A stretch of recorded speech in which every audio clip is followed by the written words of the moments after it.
சென்னையில் தமிழக பாஜக தலைவர் அண்ணாமலை செய்தியாளர்களை சந்தித்து வருகிறார். அதனை பார்க்கலாம். விமான நிலையத்திற்கு தேர்வு செய்யக்கூடிய நிலத்தை மாநில அரசு தேர்வு செய்தா, மத்திய அரசு தேர்வு செய்தனா அது மாநில அரசு தேர்வு செய்யறாங்க.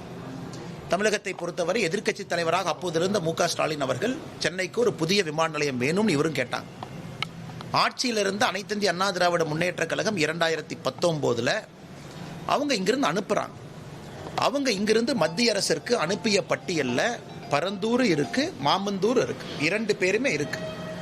இந்த 2 இடமும் மாநில அரசு நாங்கள் பார்த்துருக்கோம், பரிசீலனை எடுத்திருக்கோம், எங்களுக்கு இங்கே விமான நிலையம் வேண்டும் என்று.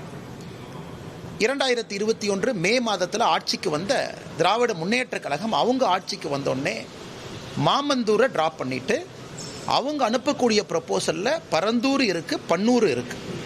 ஸோ மத்திய அரசு மாநில அரசு அனுப்பிய ப்ரொபோசலை பார்த்துட்டு 4 இடத்த திமுக அனுப்புகிறாங்க.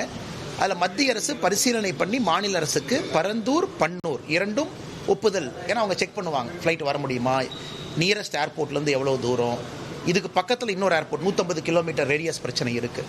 அதெல்லாம் பார்த்து விட்டு பரந்தூர், பன்னூர்னு கொடுக்கும் பொழுது பரந்தூர் எடுத்துக்கிட்டாங்க. இதில் மத்திய அரசு எங்கே வந்துச்சுங்கன்னா, மத்திய அரசினுடைய பங்கீடு 20,000 கோடி ரூபாயில். ஆனால் சகோதரர் விஜய் அவர்களும் புரிந்து கொள்ள வேண்டும், எல்லா அன்பு சகோதரர்களும் புரிந்து கொள்ள வேண்டும், தமிழகத்திற்கு சென்னை பக்கத்தில் விமான நிலையம் வேண்டும். அது என்ன என்பதை தேர்வு செய்து கொடுக்க வேண்டிய பொறுப்பு மாநில அரசுக்கு இருக்கு. 2 அரசுகளுமே, அதிமுகவாக இருக்கட்டும் திமுகவாக இருக்கட்டும், இருவருமே கொடுத்த பட்டியலில் பரந்தூர் இருந்துச்சு. ஸோ மத்திய அரசு தானாக வந்து பரந்தூர் வைக்கல. இன்னைக்கு இதை சரியா கையாண்டிருக்கலாமா? ஆமா, சரியா கையாண்டிருக்கலாம். மாநில அரசு மக்கள்கிட்ட போய் பேசியிருக்கணும், அதிக இழப்பீடு கொடுக்குறன்னு முதல்லயே சொல்லியிருக்கணும்.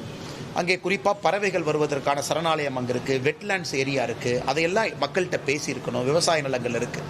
இதையெல்லாம் பேசிவிட்டு மக்களுடைய ஒப்புதலோடு அவங்க செஞ்சுருக்கணும். அதை அவங்க செய்யவில்லை. இதை நாங்கள் முதல்ல இருந்தே பாரதிய ஜனதா கட்சி நாங்களும் குற்றச்சாட்டி கொண்டிருக்கின்றோம். மாநில அரசு இன்னுமே ஃபீல்டுக்கு போய் மக்களை சந்தித்து, இல்லை நான் இழப்பீடு அதிகமாக வாங்குகிறோம், இல்லை உங்களுக்கு காம்பன்சேஷன் லேண்டை நம்ம கொடுக்குற மாதிரி இருந்தால் எங்கே கொடுக்குறோம், எதுவுமே பேசலை. ஆனால் இன்னைக்கு விஜய் அவர்கள் அங்கே போய் இது பிரச்சனைனா சரி, ஓகே, ஒரு பொறுப்பான அரசியல்வாதியாக அவர் இருக்க வேண்டும் என்று நினைத்தால் அடுத்து எந்த இடத்த ஒரு பரிந்துரை பண்ணுறாரு? விமான நிலையமே வேண்டான்னு சொல்கிறாரா, இல்லை சென்னை பக்கத்தில் விமான நிலையம் வேண்டும் என்றால் 3000, 4000, 5000 ஏக்கர் வேணும், எந்த இடத்துல ப்ரொபோசல் கொடுக்குறாங்க? ஏன்னா இந்த தீர்வையும் கொடுக்கணும். டங்ஸ்டனை பொறுத்த வரைக்கும் இது வித்தியாசமான ஒரு பிரச்சனை. டங்ஸ்டனை பொறுத்த வரைக்கும் இது நம்ம ஏற்கனவே பேசியிருக்கோம். மத்திய அரசு மாநில அரசு கையில் இருந்தது. 2023 மத்திய அரசு இந்த ஸ்ட்ராட்டஜிக் மினரல்ஸ்க்கு ஆக்ஷன் விடுறாங்க. அது அரிட்டாப்பட்டி பகுதியில் அது இருக்கு. நாம போய் இதை விட முக்கியம் இன்னைக்கு இல்லை, டங்ஸ்டன் வேற இடத்துலையும் கிடைக்குது.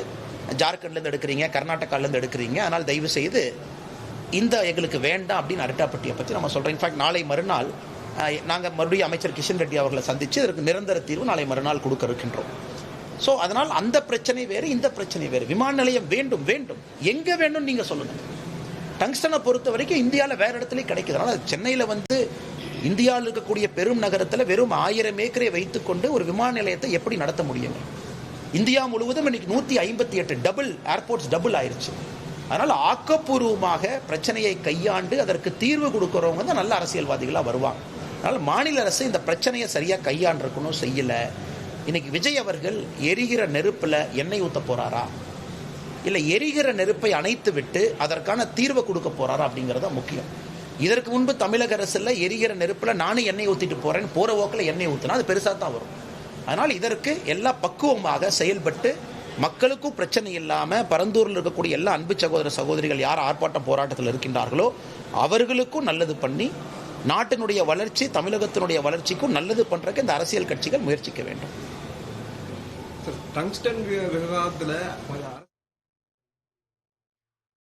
பரந்தூரை தேர்வு செய்ததில் மத்திய அரசின் பங்கு எதுவும் இல்லை என்றும், அதிமுக திமுக அரசுகளே விமான நிலையத்திற்கு பரந்தூரை தேர்வு செய்தது என்றும், பரந்தூர் விவகாரத்தை அரசு சரியாக கையவில்லை, அதே நேரம் பரந்தூர் விவகாரத்தை விஜய் சரியாக அணுக வேண்டும், விஜய் விமான நிலையமே வேண்டாம் என சொல்லுகிறாரா என்றும் பல்வேறு கேள்விகளை முன்வைத்திருக்கிறார் பாஜக தலைவர் அண்ணாமலை அவர்கள். செய்தியாளர்கள் சந்திப்பில் பார்த்த காட்சிகள்.